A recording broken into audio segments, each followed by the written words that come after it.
রাত তখন 1টার ঘরে। হৃদ মায়াকে নিয়ে চলে যাওয়ার পরে আয়ন ভাবলো সেও হসপিটালে চলে যাবে। সেও যেহেতু একসাথেই নিচে নামছিল হসপিটালে চলে যাওয়ার জন্য। রাদিফও চলে গেছে ঘুমাতে। তখন হচ্ছে আয়ন ভাবলো যে যাওয়ার আগে হচ্ছে সে একটু জুঁইয়ের সাথে দেখা করে যাক। তো এর আগে যখন তারা আসছে সন্ধ্যায়, তখন জুঁই যখন রাদিফকে দেখে লজ্জা পাইতেছিল, তার খুব মানে মুচকি মুচকি হাসতেছিল, এটা আয়নকে খুব কষ্ট দিছে। যে সে ফোনে কথা বলে জুঁইয়ের সাথে আয়ন, অথচ সামনাসামনি দেখা হলে জুঁই কেমন রাদিফের দিকে কেমন কেমন করে তাকায়, বিষয়টা আয়নের একদমই ভালো লাগে না। এসব কথা চিন্তা করতে করতে সে ভাবলো জুঁইকে একটা ফোন করি, দেখি জুঁইকে আসতে বলি। তার সাথে একটা কথা হলো না, এই বাড়িতে আসছি পর থেকে দেখা করে কথা বলে যাই। তো তখন ফোন দেয়া হইলে জুঁই হচ্ছে একদম ঘুম জড়ানো কণ্ঠে ফোনটা রিসিভ করে হ্যালো বলে সালাম দেয়। তখন জুঁইয়ের সালামটা শুনেই হচ্ছে রায়নের বুকটা জুড়ায়া যায়। তখন সে বলে হচ্ছে, জুঁই আপনি একটু নিচে আসুন, আপনার সাথে কথা আছে। তো জুঁই বলে যে আমি হচ্ছে এত রাত্রে নিচে আসবো, কেউ দেখে ফেলবে না? বলে কেউ দেখবে না, সমস্যা নেই, আমি গেটের বাইরে আছি রাস্তায়। তো জুঁইও ভাবলো যে ঠিক আছে, তাহলে এখানে আসার পর তেমনভাবে যেহেতু রাদিফের সাথে কথা হয় নাই, যাই কথা বলে আসি। তো জুঁই আস্তে আস্তে পা টিপে টিপে একদম নিচে এসে গেটের সামনে যখন আসে, তখন সে দেখে আয়ন দাঁড়ায় আছে। এখন জুঁই তো আসছে রাদিফের সাথে দেখা করতে, তো সে রাদিফকে খুঁজতে থাকে। তখন হচ্ছে মানে এদিক ওদিক তাকাইতেছে দেখে আয়ন জিজ্ঞেস করে, আপনি কি কাউকে খুঁজছেন জুঁই? তখন বলে যে হ্যাঁ, আমি হচ্ছে রাদিফকে খুঁজছিলাম। তো আয়ন খুব অবাক হয় যে আপনি রাদিফকে কেন খুঁজছেন? বললো সে আমাকে এখানে আসতে বলছিল। তো আয়ন বলে যে আপনাকে রাদিফ আসতে বলে না, আমি আপনাকে এখানে আসতে বলছি। সে বলতেছে যে না, আপনার সাথে তো আমার কখনো কথা হয় না। তখন আয়ন হচ্ছে জুঁই হচ্ছে জানায় আয়নকে যে সে গত 3 মাস যাবৎ রাদিফের সাথে তার কথা হয়, রাদিফের সাথে তার রিলেশন। তো এক পর্যায়ে আয়ন বলে যে আপনি রাদিফের সাথেও কথা বলেন, আমার সাথেও কথা বলেন, আবার রাদিফের সাথেও কথা বলেন, আপনি একসাথে আপনার কয়জনকে লাগে, কয়জনের সাথে আপনি সম্পর্ক করেন? তো আপনি রাদিফের সম্বন্ধে কিছু জানেন? রাদিফ হচ্ছে 3 বছর যাবৎ কারোর সাথে প্রেম করতেছে, ওর বিয়ে ঠিক, আর ঈদের বিয়েটা হলে রাদিফের বউকে বাড়িতে আনা হবে। তো আপনি ওর সাথে কেন প্রেম করতেছেন? তো জুঁই হচ্ছে এই কথাগুলো বিশ্বাস করতে চায় না, কিন্তু জুঁই তো বারবার অস্বীকার করতেছে যে আমি কখনো আপনার সাথে কথা বলি না। বাট আয়ন তো জানে যে জুঁই যে তার সাথে কথা বলে। এরকম দুইজনের মানে খুব তর্ক বিতর্ক চলতে চলতে একটা সময় আয়ন বলে জুঁইকে যে দাঁড়ান, আপনি যেহেতু আমার কথা বিশ্বাস করতেছেন না, আমি রাদিফকে ফোন দিয়ে আমি রাদিফকে জিজ্ঞেস করি। তো যখন রাদিফকে ফোন দেয়, তখন হচ্ছে জুঁই মনে মনে আল্লাহ আল্লাহ করতেছিল যেন মানে আয়নের কথাগুলো যাতে মিথ্যা হয়, রাদিফের জীবনে যাতে জুঁই ছাড়া অন্য কেউ না থাকে। তো তখন ফোন দেয়, পরে দেখে ফোনটা ওয়েটিংয়ে বলতেছে, তখনই আয়ন বলতেছে দেখছেন ও ওর গার্লফ্রেন্ডের সাথে কথা বলতেছে ওই সময়টাতে। কিছুক্ষণ পরে হচ্ছে আবার রাদিফ ফোন করে, তখন জিজ্ঞেস করে আয়ন যে কিরে, কার সাথে কথা বলতেছিলি? তো ও বলে যে হ্যাঁ, আমি তো রাফার সাথে কথা বলতেছিলাম, তুমি হচ্ছে জানো না ভাই? বলছে তোদের দুজনের কয়দিনের সম্পর্ক? তখন হচ্ছে রাদিফ বলে যে আমাদের 3 বছরের সম্পর্ক। তখন আয়ন হচ্ছে রাদিফকে জিজ্ঞেস করে, তাহলে তুই 3 বছরের সম্পর্ক ওকে বিয়ে করবি, তাহলে তুই জুঁইয়ের সাথে কেন কথা বলিস? তো আয়ন ভাবতেছিল যে জুঁই মনে হয় রাদিফের সাথেও কথা বলে, আয়নের সাথেও কথা বলে, অথচ জুঁই তো কথা বলে শুধু আয়নের সাথে, রাদিফ ভেবে। তো প্রথম দিন যেদিন হচ্ছে জুঁই আয়নের নাম্বারটাতে ফোন করছিল যে কোনো একটা প্রয়োজনে বিয়ে বাড়ির, ওই সময়টাতে ওই ফোনটা রিসিভ করছিল রাদিফ। তো তখন হচ্ছে জুঁই নাম জিজ্ঞেস করছিল আপনার নামটা, তখন সে রাদিফ বলছে। তো ওইখান থেকে হচ্ছে জুঁই জানে যে এটা রাদিফের নাম্বার বা রাদিফের সাথে তার কথা হয়। এখানে কারোই কোনো দোষ নাই। তো এরকম বলার পরে জুঁই মানে বিশ্বাস করতেছে না। জুঁই বলতেছে আপনি কাকে না কাকে ফোন দিয়ে আমাকে ভুলভাল বুঝাতে চাইছেন, এটা তো রাদিফের কণ্ঠ না, আমি রাদিফের কণ্ঠ চিনি, ওর সাথে আমি 3 মাস যাবৎ কথা বলতেছি, আমি ওকে ফোন দিচ্ছি, দাঁড়ান। তো আয়ন বলে আচ্ছা দাও ফোন। তখন হচ্ছে জুঁই যখন নিজের ফোনটায় রাদিফ লেখা নাম্বারটায় ডায়াল করে, তখন ফোনটা গিয়ে আয়নের ফোনে বাজে। তখন আয়ন বলে আপনি আমাকে কেন ফোন করছেন? এতটা কনফিউজড হয়ে গেছেন দুজনের মাঝে, কাকে রেখে কাকে ফোন দিবেন, এখন আমাকে ফোন দিয়েছেন, মানে জুঁইকে অপমান করে বলে। তখন জুঁই হচ্ছে বলে আমি আপনাকে ফোন দিইনি, আমি রাদিফকে ফোন দিছি। তখন আবার ফোন দেয়, দেখে আয়নের ফোনটাই বাজে। তো দুইটা ফোন পাশাপাশি রেখে তখন হচ্ছে জুঁই নিজে ফোনটা যখন কেটে দেয়, দেখে এই ফোনটা কেটে যায়। তখন তো জুঁইয়ের একদম পায়ের নিচের মাটি সরে যায় যে আমি আয়নের সাথে এতদিন কথা বলতেছি রাদিফ ভেবে। জুঁই খুবই অবাক হয়। তখন দুইজনের হচ্ছে তখন জুঁই হচ্ছে বিশ্বাস করতে চায় না যে আসলে এটা আয়নের ফোন। তখন জুঁই বলে কি যে আপনি একটু দূরে যান, দূরে গিয়ে আপনি আমার ফোনটা রিসিভ করেন, আমি আপনার সাথে কথা বলি। তো আয়ন অনেকটা দূরে গিয়ে ফোনটা রিসিভ করে, হ্যাঁ বলুন জুঁই, কী বলতেছেন? তখন গিয়ে জুঁই মানে আসলে বিশ্বাস করে যে হ্যাঁ, আসলেই সে রাদীপ ভেবে এতদিন আয়নের সাথে কথা বলছে। তো সে হচ্ছে এই কথার জন্য হচ্ছে দোষ দিতে থাকে আয়নকে, যে আপনি কেন আপনার নাম এতদিন বলেন। এখন আয়নের হচ্ছে কী দোষ, সে যদি জুই তো আর তার কাছে নাম জানতে চায় নাই, আর জুইকে সে নাম জিজ্ঞেস করছে, জুইয়ের নাম তো সে জুই বলছে জুই, বাট জুই তো বলে নাই যে আপনার নাম কী বা আপনি কী আসার বিষয়ে কী করেন না করেন, জুই কিছুই জিজ্ঞেস করে নাই, এই জন্য আয়ন কখনো বলে নাই। জিজ্ঞেস করলে অবশ্যই বলতো। তো ওখান থেকে দুইজনেরই মন ভেঙে গেল। জুই জানলো সে রাদিফ নায়নের সাথে কথা বলছে, জুই আরও লজ্জা পেয়ে গেল এখানে। আর অপর দিকে হচ্ছে আয়ন জানে জুই হচ্ছে রাদিফের সাথেও কথা বলে, বা রাদিফ ভেবে আয়নের সাথে কথা বলছে, তার মানে জুই রাদিফকে পছন্দ করে, বা রাদিফের পার্সোনালিটিটা তার ভালো লাগছে বলে কথা বলছে, আয়নকে তো সে পছন্দ করে না। তো দুঃখ ভরা মন নিয়ে আয়ন চলে গেল হসপিটালে, জুই চলে গেল ঘুমাতে। সকাল 5:07, খুব সকালে মায়ের ঘুম ভাঙার অভ্যাস থাকলেও আজ একটু তাড়াতাড়ি ঘুম ভেঙে গেল। ঘুমের মধ্যে অল্প স্বল্প নড়তে চাইতে নিজেকে বন্দি মনে হলো কোথাও, নড়তে চেয়ে নড়তে পারলো না সে। মায়া কোথায় আছে সেটা বুঝতে না পেরে আবারও নড়ে চড়ে উঠতে চাইল। মায়ার মুখ ঠেকলো কারো গলদেশে, মায়া নিজের নাক ঘষল সেখানটায়, নাকে খোঁচা খোঁচা শুয়ের মতো কিছু বিত্তে শরীর শিরশির করে উঠল ব্যথায়। নাক মুখ কুচকে ঘুমের মধ্যে মায়া নিজের একটা হাত নাকের ব্যথিত জায়গায় ঘষতে চাইলে বুঝলো সে হাতও উপরে তুলতে পারছে না, মোট কথা শরীর পুরো সে নাড়াতে পারছে না। মায়া অনুভব করলো ওর শরীরে শক্ত কিছু সাপের মতো পেঁচিয়ে আছে। মায়া ঘুমের রেশ কাটাতে না পেরে চোখ বন্ধ অবস্থায় হাতড়ে দেখতে চাইলো মায়া কোথায় আছে। হাতড়ানো অবস্থায় মায়া বুঝতে পারলো সে কাত হয়ে শুয়ে আছে, ওর ডান হাতটা নিচে আর বাম হাতটা উপরের। বন্দি মায়ার বাম হাতটা রাখলো কিছু একটার উপরে, তো যেটা মায়ার শরীরকে পেঁচিয়ে শুয়ে আছে সেটার কোনো এক জায়গা হবে মায়ার হাতটা। ঘুমের মধ্যে মায়া হাতড়ে হাতড়ে বুঝতে পারলো সে বেশ শক্ত আর উষ্ণ আরামের মধ্যে কিছু একটার সাথে শুয়ে আছে। তো মায়া আবার হাতড়ালো, হাতড়াতে মায়ার হাতটা কারো কোমর থেকে পিঠে গেল। মায়া বুঝতে পারলো সে কারো শরীর হাতড়াচ্ছে, কিন্তু কার? মায়া কি কোনো পুরুষের সাথে শুয়ে আছে? সর্বনাশ! মায়া চমকে ওঠার মতো তড়াক করে চোখ মেলে তাকালো। চোখে অন্ধকার ছাড়া তেমন কিছুই দেখতে পেল না। গায়ের কড়া পারফিউমের ঘ্রাণে মায়া বুঝতে পারলো সে হৃদের দুই বাহুতে আটকে। মায়া স্বস্তির নিঃশ্বাস ফেলল, যাক, অন্য কোনো পুরুষের সাথে তো আর শুয়ে নেই। মায়া স্বস্তির হতে পারল না মায়াকে এভাবে জড়িয়ে ধরে ঘুমাতে দেখে হৃদকে। মায়া এই রুমে কখন আসলো সেটাও জানে না। মায়ার যতটুকু মনে আছে লাস্ট টাইম মায়া হৃদের সঙ্গেই ছিল ওই রকম একটা আপত্তিকর পরিস্থিতিতে, তারপর আর কিছুই মনে নেই। খুব সম্ভব মায়া জ্ঞান হারিয়ে ফেলেছিল তারপর। তাহলে কি এই লোক মায়াকে নিজের রুমে নিয়ে এসেছে? সর্বনাশ! বাড়ির লোক দেখেছে সেটা? মায়াকে রাতে শ্রেয়ার রুমে না দেখে অবশ্যই এতক্ষণে খোঁজাখুঁজি শুরু হয়ে গেছে বাড়িতে। মুক্তা, জুই নিশ্চয়ই ওরা এতক্ষণে ওর বাড়িতে চলে গেছে। মায়া নিজের ভাবনায় ভয়ভীত হলো। হৃদ থেকে ছাড়া পেতে চেয়ে বুঝলো ওরা দুজনই কাত হয়ে শুয়ে আছে। হৃদ দুহাতে মায়ার পিঠ জড়িয়ে বুকে বেঁধে রেখেছে মায়াকে, যার জন্য মায়ার মুখ হৃদের গলদেশে ঠেকিয়ে আর এতক্ষণ মায়া হৃদের কোমর থেকে পিঠ পর্যন্ত হাতড়াচ্ছিল নিজের অবস্থান বুঝতে। মায়া হৃদের শক্ত হাতের বাঁধনে পড়ে লজ্জায় সিটিয়ে গেল, সেই সাথে শরীর টনটন করে উঠল ব্যথায়। মায়ার পা দুটো সেই কখন থেকে অবশ হয়ে আছে ভারী কিছুর জন্য। মায়ার পা নাড়াতে চেয়ে আবারও চমকে উঠল, কারণ হৃদ মায়ার উরু বরাবর তার এক পা তুলে দিয়ে মায়াকে কোলবালিশের মতন দুহাতে জাপটে জড়িয়ে ঘুমিয়ে এবার ভীষণ লজ্জা পেল। মায়া বুকটা ডিপ ডিপ করলো অস্থিরতায়। ও কি সারা রাত এইভাবে ঘুমিয়েছিল লোকটার সাথে? ইস, কি লজ্জা! এত লজ্জায় মায়া নিশ্চয়ই ওর স্বামীকে আর মুখ দেখাতে পারবে না।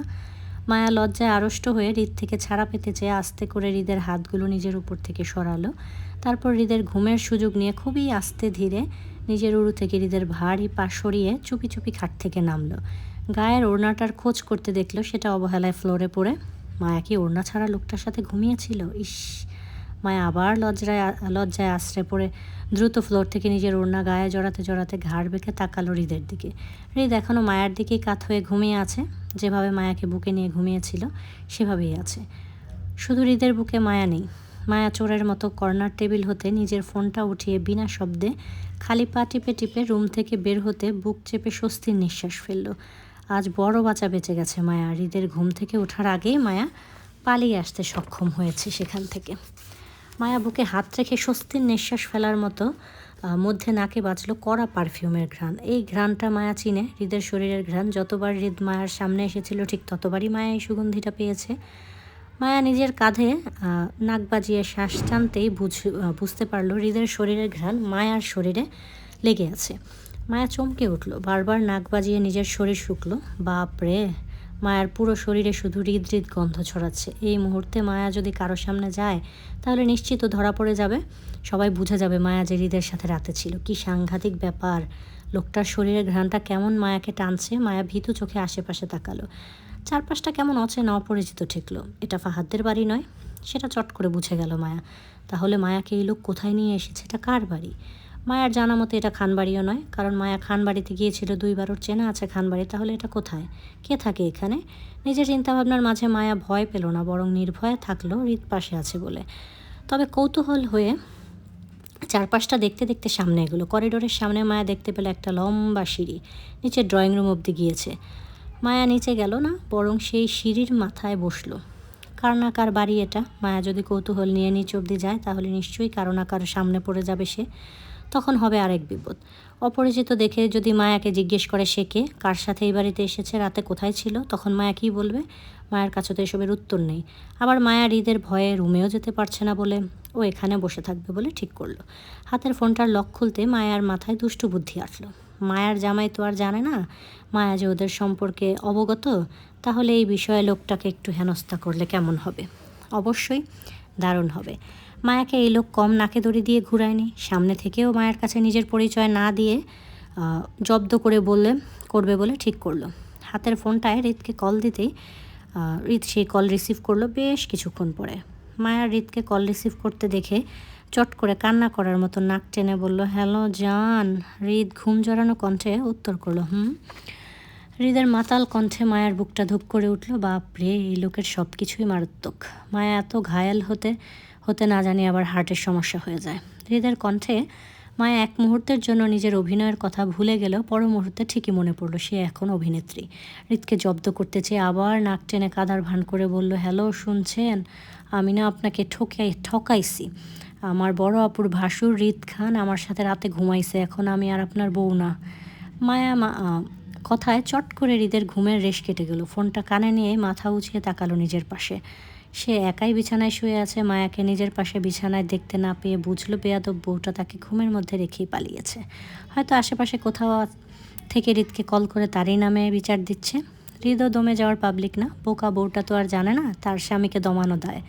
হৃদ কাত হওয়া থেকে সেইভাবে উপুর হয়ে বালিশে মাথা রাখতে রাখতে বলল, সমস্যা নাই বউ। হৃদ খান আমার বউয়ের সাথে ঘুমাইছে, আমি ওর বউয়ের সাথে ঘুমাবো, তাহলে হিসাব বরাবর হবে। আমার বউয়ের সাথে ঘুমানোর শোধ আমি ওর বউয়ের সাথে ঘুমিয়ে তুলব। হৃদের কথায় মায়া চট করে কল কেটে অবাক হয়ে রইল। হৃদকে জব্দ করতে চেয়ে যেন ও নিজেই জব্দ হয়ে গেল। এই ধূর্ত লোককে মায়া আদৌ জীবনে জব্দ করতে পারবে বলে মনে হয় না। মায়া একটা কথা বললে এই লোক মায়াকে কেমন করে জানি নিজের কথায় ফাঁসিয়ে দেয়। এই যেমন এখন হৃদ খানার ফোনের ওপাশের ব্যক্তিটার বউ তো মায়া নিজেই। দুটো মানুষই তো এক। ফোনের লোকটা যদি হৃদ খানের বউয়ের সাথে ঘুমিয়ে শোধ তুলতে চায় তাহলে সে মায়ার সাথে আবার ঘুমাবে। ঘুরে ফিরে মায়াকেই মায়ার কথায় ফাঁসিয়ে দিল। মায়া নিজেকে নিয়ে বড্ড আফসোস করলো। সে একটু চালাক হতে পারলে হয়তো কোনো না কোনোভাবে নিজের স্বামীকেও কথার জালে ফাঁসাতে পারতো। মায়ার যা বুদ্ধি, সে তো ইহজীবনে এই লোকের সাথে কথায় পেরে উঠবে না, আর না এই লোককে কখনো জব্দ করতে পারবে। আহা, মায়ার আরও একটা নতুন আফসোস যোগ হলো নিজের স্বামী চতুর বলে। সকাল 5টা পেরিয়ে 6টা, কাকডাকা ভোরে পাখির কিচিরমিচির শব্দ ভেসে আসছে অদূরের লিচু গাছটা থেকে। মায়া বাড়ির সামনের দরজায় দাঁড়িয়ে সেদিকে বিষণ্ণ দৃষ্টিতে তাকিয়ে রয়েছে। ছোটো লিচু গাছের ডালপালা নুয়ে পড়েছে কাঁচা পাকা অসংখ্য লিচু ভারে। লিচুগুলো দেখতে লোভনীয় মনে হলেও মায়া সেদিকে এগিয়ে গেল না পাড়তে বা খেতে, কারণ কান্নাকার বাড়ি কে জানে। রাতের অন্ধকারে মায়াকে ওর স্বামী এ বাড়িতে নিয়ে এসেছে, আবার লিচু পাড়তে গিয়ে আবার কোন সমস্যায় পড়ে যায় বেচারা। তো মায়া যখন নিচে গেল সে চেষ্টা করতেছিল হাত দিয়ে গাছের লিচুগুলোকে ধরার। ওই সময় সে আসিফের গলা পেল, কাউকে কোনো কাজের কথা সে বুঝিয়ে দিচ্ছে। তখনই তার হঠাৎ করে মনে পড়ে গেল হৃদের কথা। লোকটা হয়তো এখনও ঘুমিয়ে আছে, সেজন্য মায়ার খোঁজ জানে না, কিন্তু ঘুম থেকে উঠে মায়ার খোঁজ করলে এই লোকের সামনে দাঁড়াবে কি করে? মায়া তো লজ্জায় মরে যাবে। কাল রাতের ওইসব ঘটনার পর মায়ার আর সাহস নেই লোকটার সামনে দাঁড়ানোর। ভাগ্যিস মায়া কাল রাতে বেহুশ হয়েছিল, নয়তো সে হার্ট অ্যাটাক করতো। এই লোক মায়ার উপর যে চাপ সৃষ্টি করেছিল, মায়ার তো এখন এই লোকের সামনে যাওয়াই রীতিমতো অসম্ভব হয়ে দাঁড়িয়েছে। তার থেকে সবচেয়ে বড় কথা হলো মায়ার স্বামী ওর মতিগতি বুঝতে পেরে গেছে, হয়তো জেনে গেছে মায়া যে তাদের দুজনের স্বামী স্ত্রী হওয়ার সম্পর্কটা নিয়ে অবগত। তার জন্য তো লোকটা আজকাল মায়ার সাথে কেমন আপোষে মিশে যেতে চায়। মায়ার মনস্তান্ত্রিক ভাবনার মাঝে সে একজোড়া সাদা পা ঘাসের উপর দেখল। মায়ার বেখেয়ালি দৃষ্টি মাটি থেকে তুলে সামনে তাকাতেই চমকে উঠল হৃদের উপস্থিতি দেখে। থতমত খেয়ে তাড়াহুড়ো করে পালিয়ে যেতে চাইল। হৃদ তৎক্ষণাৎ মায়ার বাহু টেনে আটকায়। মায়া রাতের কথা ভেবে লজ্জায় মাথা নুইয়ে রাখলে হৃদ মায়ার বাহু টেনে কাছে আনলো। মায়ার থুতনি ধরে মুখটা উপরে তুলতে দুজনের চোখাচোখি হলো। মায়া লজ্জায় মুখ ঘুরিয়ে নিতে চাইলে হৃদ মায়ার মুখটা আটকে রেখে বলল, কী সমস্যা? পালাতে চাচ্ছ কেন? মায়া উত্তর করলো না, বরং জোর করে মুখটা নুইয়ে নিল। এইভাবে মায়ার ভীষণ লজ্জা লাগছে। হৃদ মায়ার লজ্জা মিশ্রিত মুখটা দেখে দুষ্টু হেসে মায়ার নাক টানলো। মায়া উফ শব্দ করলো। হৃদ মায়ার নাক ছেড়ে কপালে টোকা মারতে মারতে বলল, বারবার কাছে আসছেন, ধরা দিচ্ছেন, তর্ক করছেন না, কাহিনী কি? আমার প্রেমে টেমে পড়লেন নাকি ম্যাডাম? তো হৃদের দুষ্ট ভঙ্গি এই প্রথম দেখলো মায়া। লোকটা মজা করে মিটমিট হাসতেও পারে বাবা, সেটা জানা ছিল না মায়ার। মায়া ভীষণ দৃষ্টিতে হৃদের মুখের দিকে তাকালো। হৃদের ঠোঁটের কোণে অল্প হাসিটা দেখতে দেখতে মুহূর্তে গায়েব হয়ে গেল। হৃদ মুখটা স্বাভাবিক করে নিলে মায়া মুখ ভার করে বলল, প্রেমে পড়ার জন্য আপনার ফিয়ান্সি শশী আপু আছে না? আমি কেন প্রেমে পড়তে যাব? আমি প্রেমে পড়ব না। তো হৃদের স্বাভাবিক হয়ে যাওয়া মুখটা আবার উজ্জ্বল হলো। ঠোঁট পাকিয়ে হেসে দ্বিতীয়বারের মতো মায়ার নাক টেনে বলল, জলে? মায়া গাল ফুলিয়ে হৃদের দিকে তাকালো। কষ্ট পেয়ে ঠিক মুড়ে দাঁড়াতে দাঁড়াতে বলল, না। হৃদ মায়ের অবুঝ কাণ্ড দেখে ঠোঁট কামড়ে হাসলো। বউ তার জ্বলছে সেটা সে জানে। হৃদ জেনে শুনেই নিজের বউকে জ্বালাচ্ছে, মূলত তার ভালো লাগছে এটা করতে। হৃদ মায়ের বাহু টেনে নিজের দিকে ফেরালো। মায়ের গাল টেনে বলল, পোড়া পোড়া গন্ধ পাচ্ছি ম্যাডাম, কার কলিজা যেন ভুনা হচ্ছে, তাই না? মায়া গা ফুলিয়ে হৃদের দুষ্ট দৃষ্টির দিকে তাকালো। হৃদ যে ইচ্ছে করে মায়াকে হেনস্থা করছে সেটা বুঝে মায়া কথা ঘোরাতে চাইল। আশেপাশে দৃষ্টি ঘুরিয়ে মিহিস্বরে বলল, এটা কার বাড়ি? হৃদ সোজাসাপটা উত্তর দিয়ে বলল, তোমার। হৃদের সোজাসাপটা উত্তরে বিস্মিত হলো মায়া। হৃদকে শুধিয়ে বলল, আমার? বলল, হৃদের উত্তরে মায়া মনে করলো হৃদ মায়ার সাথে মজা করছে। মায়া পুনরায় একই ভঙ্গিতে বলল, প্লিজ বলুন না বাড়িটা কার, আর এই লিচু গাছটা কার? হৃদ মায়ার আঙ্গুলের ইশারায় অনুসারে ঝুলন্ত লিচু গাছটার দিকে তাকালো। সে উপর থেকে দেখছিল মায়াকে এই লিচু গাছের আশেপাশে ঘুরঘুর করতে। হৃদ মায়ার হাত ধরে লিচু গাছের সামনে দাঁড়ালো। ঝুলে থাকা লিচুর থেকে একটা লিচু নিয়ে সেটা খোসা ছাড়ালো। বিচি ছাড়িয়ে সাদা অংশটুকু মায়ার মুখে তুলে দিতে দিতে বলল, এই বাড়ি, এই ঘর আর এখানকার সবই তোমার, আমি তো ভাড়াটিয়া তোমার। তো মায়া বলল, আপনি আমার ভাড়াটিয়া? মায়া অবাক গলায় শুধালো হৃদকে। হৃদ একইভাবে দ্বিতীয় লিচুটা গাছ থেকে পেরে খোসা ছাড়িয়ে মায়ার মুখে তুলে দিতে দিতে সম্মতি দিয়ে বলল, মায়া মুহূর্তে খুশি হয়ে গেল, কারণ সে হৃদের ইঙ্গিত বুঝতে পেরেছে। হৃদ যে বাড়ির মালিক সেটা বুঝতে বাকি নেই মায়ার। মায়ের স্বামী এই বাড়ির মালিক হলে মায়া তো তার বউ, তাহলে সে মালকিন হবে, এটাই স্বাভাবিক। আর এই জন্য হয়তো হৃদ মায়াকে এই বাড়ির মালিক বলে সম্বোধন করছে। মায়া লজ্জা মিশ্রিত মুখে খুশি হয়ে গেল। হৃদ মায়ার মুখের দিকে তাকিয়ে আরও একটা লেচু মায়ার মুখে তুলে দিল। দুজনের কেউই কাউকে এ পর্যন্ত ভালোবাসি বলেনি, আর না কেউ কাউকে জানিয়েছে তারা একে অপরের স্বামী স্ত্রী হওয়া সম্পর্কে অবগত। ভালোবাসা মুখে প্রকাশ করেনি কেউ, অথচ এই দুইজনকে একত্রে দেখলে যে কেউ বলে দিতে পারবে তাদের দুজনের মধ্যে কতটা গভীর প্রেম চলছে। হৃদের নীরব ভালোবাসা আর মায়ার অস্থির মনোভাব দুজনকে একে অপরের মাঝে ডুবিয়ে রাখে সারাক্ষণ। মায়ার মুখে যখন হৃদ শেষ লিচুটা তুলে দেয় তখন মায়া মুখ ফিরিয়ে নেয় আর খাবে না বলে। হৃদ তারপরও মায়ার মুখে শেষ লিচুটা দেওয়ার সময় হতভম্ব করে গেট দিয়ে ঢুকতে দেখলো রাদিফকে। রাদিফকে দেখেই মায়া ভয় পেল। রাদিফ যদি মায়াকে এখানে দেখে উল্টাপাল্টা কিছু মনে করে বড়দের সবাইকে সবটা জানিয়ে দেয়, তাহলে বিপদে পড়বে ওরা দুজন। মায়া সেই ভয়ে হৃদকে না বলে হঠাৎ দৌড়ে পালিয়ে গেল বাড়ির ভেতরে। মায়ের হঠাৎ কাণ্ডে হৃদ খানিকটা চমকালো। মায়ের দৌড়ে যাওয়ার দিকে তাকিয়ে খানিকটা উঁচু গলায় খাকরি দিয়ে মায়ের উদ্দেশ্যে ডেকে বলল, হৃদ আস্তে দৌড়াও, পড়ে যাবে। ডাইনিং টেবিলে রাদিফের মুখোমুখি মায়া জড়তা নিয়ে বসলো। পাশেই হৃদ টান টান হয়ে নাস্তার প্লেট উঠিয়ে বসলো। তাতে নাস্তা তুলে খাবে সে, তাই সামনে নানান রকমের খাবার, কাজের লোক পাশেই দাঁড়িয়ে, অথচ কেউ প্লেটে খাবার তুলে দিচ্ছে না। এমন থমথমে পরিবেশ, মায়া উঠতেও পারছে না জড়তায়। হৃদ একা থাকলে একটা কথা ছিল, কিন্তু রাদিফ মুখোমুখি হয়ে বসে থাকার কারণে মায়া ভদ্রতা দেখিয়ে এই মুহূর্তে উঠে যেতে পারছে না, যদি বেয়াদবি হয় সেজন্য। অথচ রাদিফের মনোভাব এমন যেন এই মুহূর্তে মায়া ছাড়া টেবিলের আশেপাশে আর কেউ নেই। সে তখন থেকে রাদিফ ড্যাব ড্যাব করে মায়াকে দেখেই যাচ্ছে। এতে করে মায়া ভীষণ নার্ভাস হচ্ছে। এভাবে কেউ মুখের উপর এক দৃষ্টিতে তাকিয়ে থাকলে অস্বাভাবিক লাগে না বিষয়টা? হৃদ, মায়া আর রাদিফ দুজনের মনোভাব দেখলো। রাদিফকে আপাতত কিছু বলে লাভ নেই, সে বড় ভাইয়ের বউকে গবেষণা করতে বসেছে এই মুহূর্তে। যতক্ষণ না পর্যন্ত রাদিফের গবেষণা শেষ হবে ততক্ষণ পর্যন্ত সে মায়ার দিকে একইভাবে পর্যন্ত গবেষণা শেষ হবে ততক্ষণ পর্যন্ত সে একইভাবে তাকিয়ে থাকবে। হৃদ রাদিফকে উপেক্ষা করে মায়াকে বলল তাদের প্লেটে খাবার তুলে দিতে। মায়া আমতা আমতা করে আরও সিটিয়ে বসলো চেয়ারে। রাদিফের দৃষ্টি আর মতিগতি কোনোটাই পরিবর্তন হলো না। মায়াকে চেয়ার ছেড়ে উঠতে না দেখে এবার হৃদ বিরক্ত হলো। ধমকে দিতেই মায়া হাঁসফাঁস করে উঠে দাঁড়ালো। অস্বস্তিতে পড়ে হৃদের ঠিক করে রাখা প্লেটটা উল্টিয়ে দিল। মায়ার এমন কাজে হৃদ কপাল কুঁচকাল। তীক্ষ্ণ গলায় বলল, কফি দাও। হৃদ মায়াকে কফির জন্য আদেশ করে মায়ার উল্টে দেওয়া প্লেটটা সে নিজেই আবার ঠিক করে রাখলো। মায়া হৃদকে কফি দিতে কেতলি ধরলে রাদীপ বলল, ভাবি আমার প্লেটটা উল্টিয়ে দাও। ভাইয়ের মতো করে সোজা প্লেটে নাস্তা করতে মজা পাই না, স্বাদ আসে না। উল্টো প্লেটে নাস্তা করলে নিশ্চয়ই মজা পাবো, তাই না ভাই? তা রাদিফের মুখে ভাবির একটা শুনে মায়ার মনে অস্থিরতা ঝড় তুলল। অস্থির ভঙ্গিতে মায়া হৃদের দিকে তাকাতে দেখলো হৃদ মায়ার দিকে পূর্ব থেকে তাকিয়ে আছে। দুই ভাই এমন করে মায়াকে কী দেখছে আল্লাহ জানে, কিন্তু মায়ার সাংঘাতিক অস্বস্তিতে ভুগছে এই মুহূর্তে। তাছাড়া রাদীপ যে সরাসরি মায়াকে ভাবি ভাবি ডাকছে তাতেও হৃদ বাধা দিচ্ছে না, বরং চুপ থেকে নীরব সম্মতি জানাচ্ছে। হৃদের নীরব সম্মতি আর রাদীফের সরাসরি ভাবি ডাকায় মায়া ভেতর থেকে অস্থির হয়ে উঠল। সব কিছু গুলিয়ে ফেলে এলোমেলোভাবে কাজ করতে লাগলো। খালি চায়ের কাপটা হৃদের দিকে এগিয়ে দিতে দিতে বলল, আপনার রুটি। হৃদ মায়ার হাতের খালি চায়ের কাপটার দিকে তাকিয়ে সেটা নিজের হাতে নিয়ে বিষণ্ণ স্বরে বলল, এটা রুটি? মায়া হৃদের হাতের দিকে তাকিয়ে অস্থির ভঙ্গিতে লজ্জিত হলো। কি করবে ভেবে না পেয়ে তাড়াহুড়ো করে হৃদের হাত থেকে খালি কাপটা ছিনিয়ে নিতেই সামনে থেকে রাদীপ সিরিয়াস গলায় বলল, ভাবি আমাকেও ভাইয়ের মতো একটা রুটি দিন। লজ্জা, ভয়, অস্থিরতা একত্রে ঘিরে ধরল মায়াকে। রাদীপ যেন সেসব আরও বাড়িয়ে দিচ্ছে, বারবার ভাবি ডেকে আবদার করে। মায়া অনিচ্ছাকৃত ভুলগুলো আরও বাড়িয়ে দিচ্ছে। রাদীপ পুনরায় রুটি চাইলে মায়া হাতের কাছে একটা আপেল রাদীপের দিকে এগিয়ে দিতে আমতা আমতা করে বলল, আপনার চা।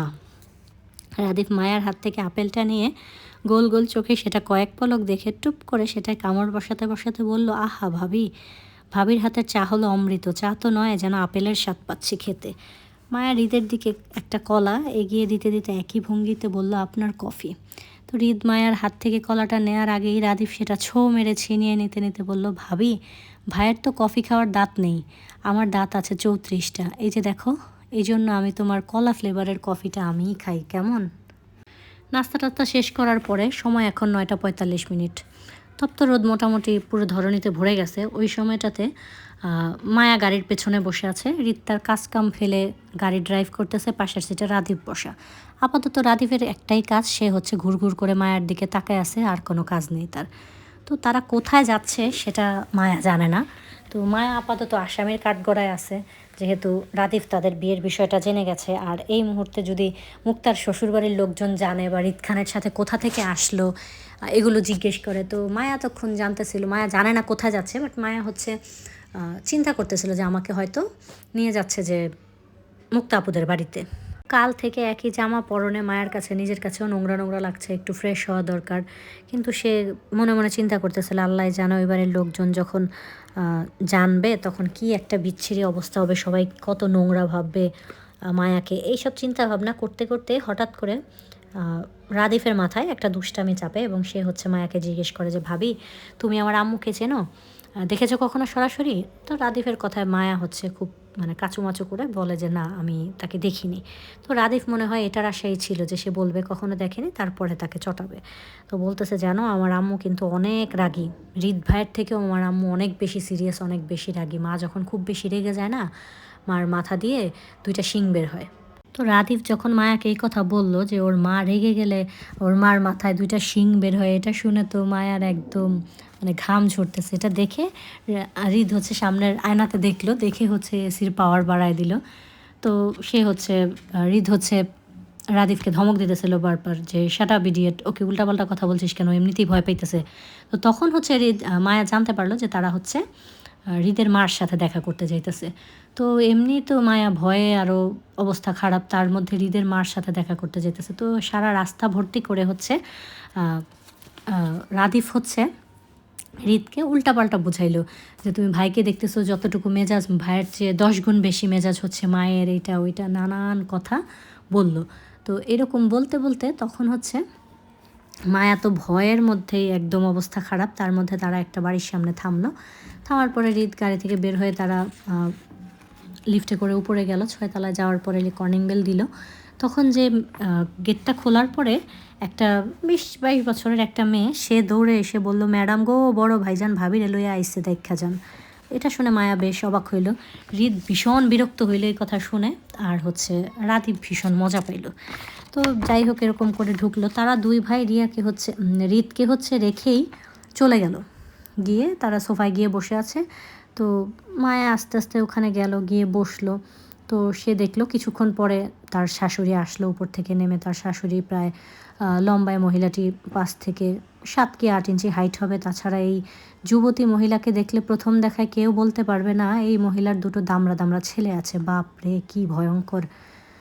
মায়াকে হাঁ করে হৃদের মা মিসেস সুফিয়া খানের দিকে তাকিয়ে থাকতে দেখে এগিয়ে আসলে সুফিয়া খান। গোছানো শাড়ির আঁচল বাম হাতে, ঘড়ি পরা ওনার, ডান হাতে চিকন একটা ডায়মন্ডের চুড়ি। বাম হাতের ঘড়িতে সময় দেখতে দেখতে সুফিয়া খান তীক্ষ্ণ গলায় বলল, তোমাদের আসার কথা 9টায়, এখন বাজে 10টা। 1 ঘন্টা লেট হওয়ার কারণ?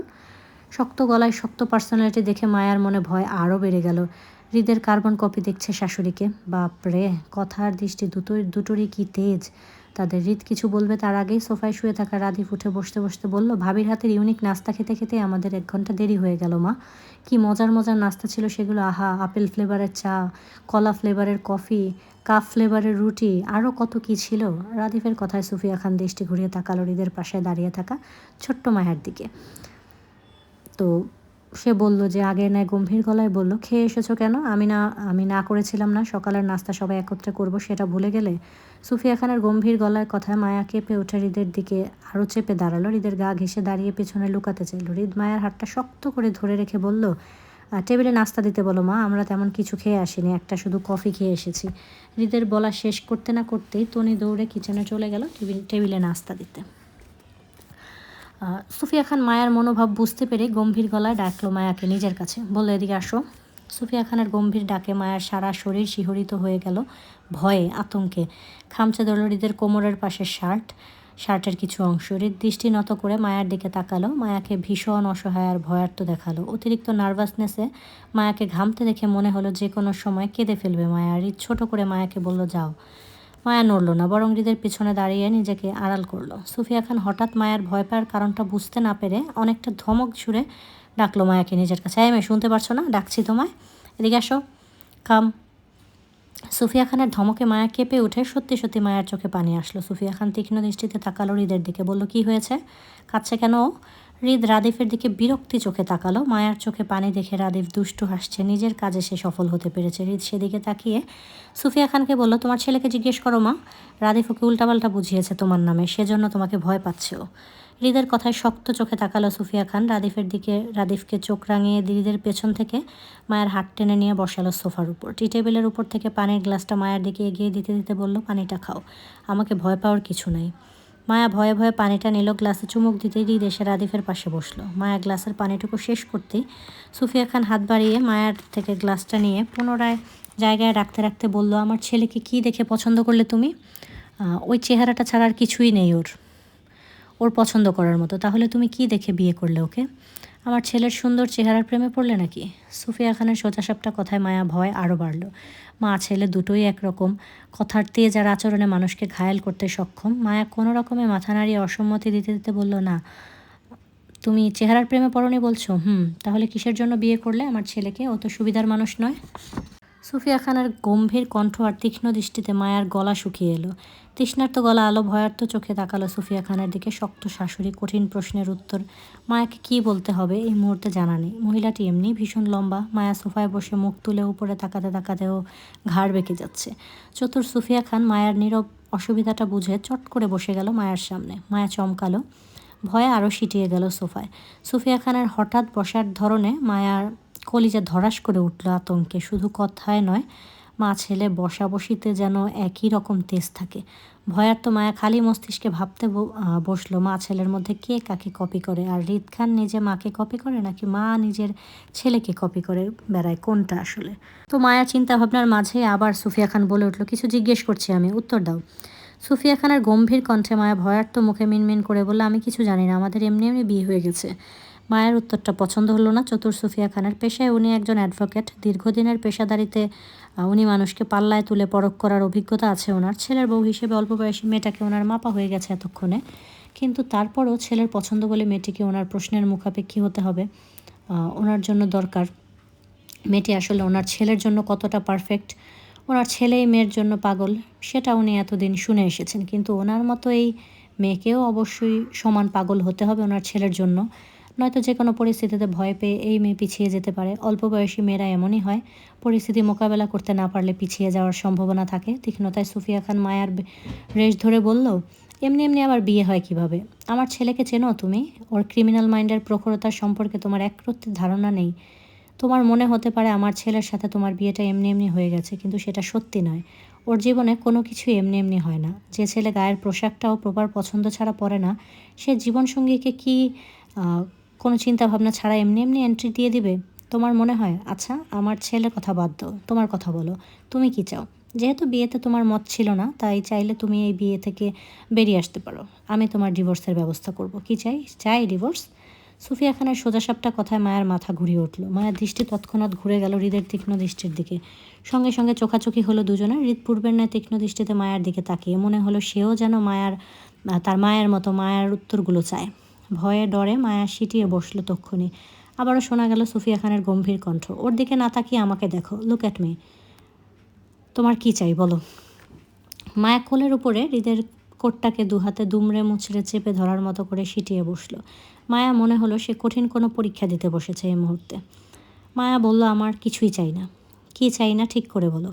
আমার ছেলেকে চাও না বলছো? সুফিয়া খানের কঠিন কথায় তাল হারিয়ে মায়া তাড়াহুড়ো করে বলল, না চাই, আমার এই বিয়েটা চাই, আপনার ছেলেকেও চাই, মা হিসেবে আপনাকেও চাই, ভাই হিসেবে রাদীপ ভাইকেও চাই, দাদা দাদি সবাইকে চাই, আমার একটা পরিবারের। মায়ের কথা শুনে হৃদের কঠিন দৃষ্টি নরম হলো। সে এতক্ষণ দম ধরে বসেছিল মায়া কখন উল্টাপাল্টা উত্তর দেবে, আর সে চট করে থাপ্পড় বসাতো মায়ের গালে। হৃদ গা এলিয়ে সোফায় বসতে সুফিয়া খান হৃদের নমনীয়তা তীক্ষ্ণ দৃষ্টি পরখ করে মায়ার নত মস্তিষ্কের দিকে তাকিয়ে বলল, আরও একবার ভাবো, চাইলে সময় নিতে পারো, হৃদকে ভয় পেলে আমাকে আলাদাভাবে বলতে পারো, আমার ছেলের সাথে থাকতে হবে না, এমন কোনো জোরাজুরি নেই, চয়েস ইজ ইয়োর্স। থাকতে না চাইলে? সুফিয়া খানের কথার মাঝে মায়া মিহি গলায় বলল, আমার সময় লাগবে না, আমি ওনার সাথে স্বেচ্ছায় থাকতে চাই। মায়া নিজেকে কেমন নিমজ্জিত মেয়ে মনে হলো। নিজের স্বামী সংসার সে কেমন একা একাই ঠিক করে ফেলছে পরিবার ছাড়া। নিশ্চয়ই মায়াকে ওর শাশুড়ি লোভী মেয়ে ভাবছে, কিন্তু মায়াও বা কী করবে? মায়া তো সত্যি ডিভোর্স চায় না, মায়া সত্যি ওর স্বামীকে ভীষণ পছন্দ করে। মায়া তো এই লোকটার সম্পর্কে না জেনে না চিনেই ভালোবেসেছিল এতদিন। তাহলে এখন কিভাবে বলবে মায়া ওর স্বামীকে চায় না? আদৌ এটা বলা মায়ার পক্ষে সম্ভব? অবশ্য না। মায়ের কথায় সুফিয়া খান যে বেশ সন্তুষ্ট হলো। দৃষ্টিতে প্রখরতা বজায় রেখে এক পলক মায়াকে দেখল। হৃদ নিজের জীবনসঙ্গী বাছাই করতে ভুল করেনি। ওনার কানে আগেই এসেছিল হৃদ কোথাও জমে আছে, নারী জাতীয় ব্যাপার হবে সেটা বুঝে উনি এতদিন চুপ ছিলেন, কারণ উনি জানেন ওনার ছেলে যা করবে সেটা অবশ্যই ভেবেচিন্তে করবে। মা হিসেবে শুধু উনি অপেক্ষা ছিলেন কবে হৃদ নিজের পছন্দের মানুষটিকে ওনার সামনে হাজির করবে। রাদিফ কাল রাতে হৃদের বিয়ের বিষয়টা ওনাকে জানালেও তিনি আরও আগে থেকেই জানতেন হৃদ ফাহাদের ছোট শালীকে বিয়ে করে নিয়েছে। সেটা আসিফ নিজেই জানিয়েছিলেন ওনাকে, হয়তো হৃদ বলেছিল ওনাকে জানাতে। সেজন্য তিনি এতক্ষণ ছেলের বউকে বাজিয়ে দেখলেন কতটা লয়াল বা সামলাতে পারবে ওনার ঘাড়তেরা ছেলেকে। মেয়েটার ধৈর্য ভালো, ওনার রকচটা ছেলের জন্য পারফেক্ট। সুফিয়া খান উঠে দাঁড়াতে দাঁড়াতে হাতের ঘড়িটায় সময় দেখে মায়ার উদ্দেশ্যে বলল, আমার ছেলের সাথে ঢাকায় শিফট হয়ে যাও। এই নিয়ে তোমার পরিবারের সাথে আমি কথা বলবো, বাকি রইল তোমার পড়াশোনার ব্যাপারটা। তাহলে তোমাকে চট্টগ্রাম থেকে ঢাকা ট্রান্সফার করাবে হৃদ, আশা করছি তোমার এতে কোনো অসম্মতি থাকবে না। সুফিয়া খানের কথায় মায়া কোনো কিছু চিন্তাভাবনা না করেই নত হয়ে মাথা নাড়িয়ে সম্মতি দিল, যার অর্থ ওর কোনো অসম্মতি নেই কোনো কিছুতে। সুফিয়া খান মায়ার সম্মতি পেয়ে আবারও বলল, ভেরি গুড, এখন চলো খাবে, খাবার ঠান্ডা হয়ে যাচ্ছে। রাদিফ তোমার ভাবিকে নিয়ে টেবিলে যাও। জি আম্মু। সকাল 11:17 হৃদ ড্রাইভিং করছে আর মায়া পাশের সিটে গা এলিয়ে বসে। হৃদের দৃষ্টি আর মনোযোগ ড্রাইভিং থাকলেও মায়া মনোযোগ হৃদের দেখার উপর। হৃদ বেশ কয়েকবার ভ্রু কুচকে মায়াকে দেখছে এভাবে তাকিয়ে থাকা নিয়ে, কিন্তু মায়ার কোনো ভাবান্তর ঘটেনি। মায়া সিটে কাত হয়ে হৃদের দিকে ঘুরে বসে। হৃদ গাড়ির স্টিয়ারিং ঘোরাতে ঘোরাতে মায়ার মনোযোগ ভেঙে মায়ার দিকে ভ্রু কুচকে তাকিয়ে বলল, কী সমস্যা, কী দেখো? মায়া সেইভাবে বসে থাকা উত্তর দিল, আপনাকে দেখি, জানেন আমি কখনো ভাবিনি আপনাকে এত নরম ব্যক্তিত্বে দেখব কখনো। হৃদ মায়ার তাকিয়ে থাকার মানে বুঝতে পেরে চুপ রইল। মায়া হৃদকে কিছু বলতে না দেখে সাহস পেয়ে বলল, আপনাকে একটা কথা বলার ছিল, বলি।